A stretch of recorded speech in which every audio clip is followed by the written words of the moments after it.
Hello, my name is Major Mike Webb. I am X-rated, if you believe what you read on the internet. But still, I am running for U.S. Congress in Virginia's 8th Congressional District. A district where bookies wouldn't lay odds on a Republican picking up a seat, and I am an independent. And surprisingly, this is a congressional district that is 48% minority, where people, as Cory Booker has said, look like him and me. For some, it may be a shining city on a hill, but for many others, sadly, it is a tale of two cities, and perhaps that is what elections are really for. For many people in Virginia and even across America, I don't have to tell you about what hard times are. I don't have to tell you about hard times. My mama, bless her precious heart, grew up during the Great Depression, World War II, blackout alerts, days of rationing, performing piecework for factories, and she could tell you all about hard times. As she told me. My father, born in the American South of the 1920s, even more so than my mama, could tell you all about hard times. Walking miles to school to purchase coal for their home and family, moving to a total of 17 tenement apartments in the city of Philadelphia.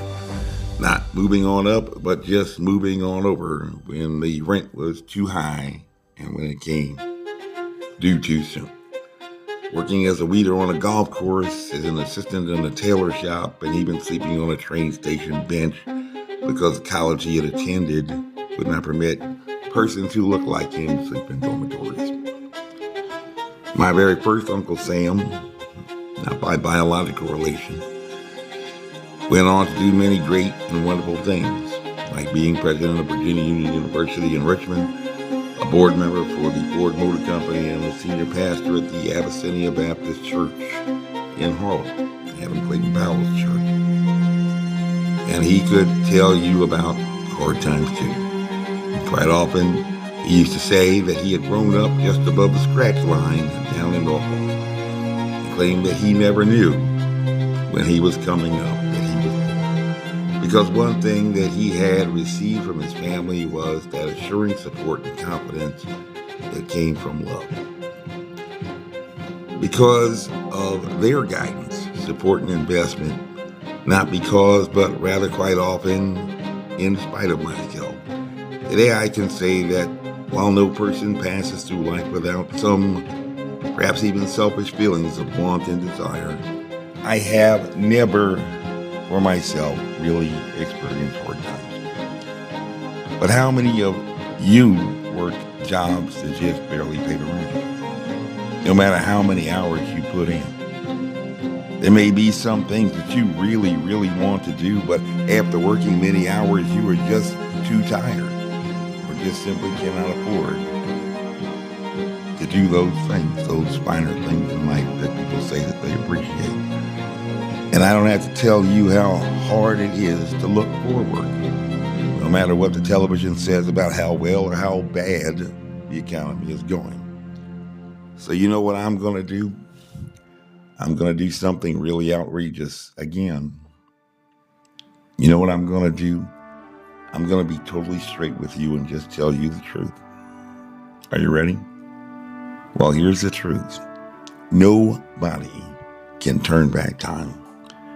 And we most certainly lost some time in just the last few years. No politician can or will recover the years your children had lost in school, reopen that business or church that had closed, or replace that special time that you had missed to create some pleasant memories in your life. And nobody lives forever. It is gone. Over and done. Maybe you missed a prom or a wedding, or maybe you canceled some vacation plans, but life keeps marching on, and no politician can make things the way they used to be because we are living in a new world now. A world without borders, a world with new emerging threats. A guy can push a button in New York and move $1 billion to Tokyo in a fraction of a second, blink of an eye. And in that world, muscle jobs go where the labor is cheap, and with some of the highest rents in America in Arlington, and clamors for missing middle housing and other things, you should know by now that ain't here. So if you want to compete, if you want your children to compete, you can do all the bench presses and push-ups you want, play pickleball and run a marathon if that tickles your fancy, but you need to be doing things that are reasonably calculated to move you to that next level. If you want to thrive, really achieve, you're going to have to change your way of thinking, and you're going to have to work a different set of muscles. I had a crusty old command sergeant major when I was serving in the 75th Ranger Regiment at Fort Lewis in the state of Washington. And he used to say, hey, Rangers, the most lethal weapon on the battlefield is located between your ears. So don't use it against yourself. And so in this campaign for Congress, as an independent, we are going to continue to do what we have been doing for now quite some long time. Something works, you stick with it. We are going to be continuing to fight those battles that need to be fought in the courts. When they close the doors on us and try to dismiss our case, we will just go on and appeal. I used to have a raider in the Army who said I was unflappable and never gave up, and some courts are learning that, regardless of what the press reports on our progress or not. We have fought some tough battles against some very powerful forces, but changes are being made very quietly behind the scenes. We are going to be continuing to press for better outcomes and opportunities in education, because 57% of your children attending even the second best public schools in Virginia are graduating with a high school diploma, but do not know how to read or write, much less perform simple arithmetic. That tells me, and it should tell you, that no child in public schools in Virginia is ever going to be president, because they can't get into Howard University. They can't get into Harvard University. And so that is an option in the future of their life that is already off the table right now. While 8 out of every 10 people you meet in Arlington over the age of 25 holds at least a 4-year college degree, that is true for only 1 in 10 non-whites, no matter how progressive people say that they are. And nobody is raising any concerns about that. And so we are manning up to be that voice. We may not have the No Kings protest numbers, but we are in places where we can make changes in the right direction. I am not even a parent, never attended a public school. I was born up in Jersey and still had a sufficient academic girding to attend a college in Southwest Virginia that most kids in Virginia are not competitive enough to get in. I don't know about you, but I don't think that is quite fair. But I cannot change that by myself. And if you want to change that, I'm going to need you also to step up and not just sit on the sidelines.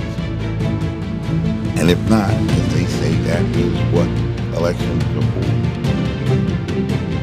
You have to be able to change the things that you can, accept the things that you cannot change, and have a discernment to know the difference between the two. Time will be done. The ball is in your court. You've got to stand for something, or you will most likely fall for anything. My name is Major Mike Webb. That's what leadership looks like. Well, and thank you.